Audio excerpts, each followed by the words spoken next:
ka Trap Integrated Territorial Organization Ribhoy District ne ka lai photorik ujamang arjar arpuar ka leit banjurib ya katelong jong ka scheme Jal Jeevan Mission balapoi arkulur tingka hapo ka shnong trau dong laran hakini ka jingjurib lalap baka kammi na du telong na kaliang kaseng kaladawa baka office kamday ban pelait ya kabil kat ba kipat ba nong shnong jong kani ka dong kimpat yo ya ka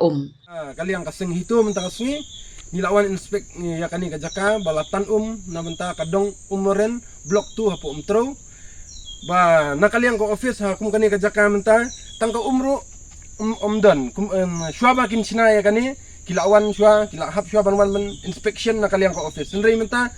katulong ka bomdon ko wat nakani ka por menta ka por slam henry ka kamdon te kumno akan puy ka supo ka tangki ka banbu ban supply supo kayeng tekani ka along kum kata ka jingpenut put ya ka pisa jong upai ba ka jingpenut na ikai ya ka pisa ka balamang sarkar lamang da ka sarkar kani ka jing tre bu ka bala syongdor kum da ka hapo arkrur na manta ka jing sina ya kani ka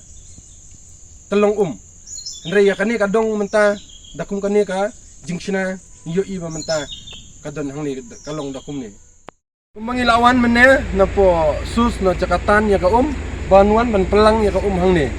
Tinang ting layu i lupa ba ka kamdon. Ya hang ni menta ni pensisya hang ni ba ka kamdon hiru ba kan jaw hang ni kendat ro. Kalong ha season page ni i ba ni layo e kata kajing mentoy na menta ka sinong. Penban lada kalong kum hakani ka rukom kalong tangkong ka frame berka jing ka batang man supen i man pentame yo pa ba. Henry kano ka jing jenjar yaki kanang ban susu nadu lawan kani ka GGM scheme ka gila di ban pahu Henry kinang kerdu susu penban telah kan turu ya ka office bakan dai ban page banya alor kani ba di ta kani ka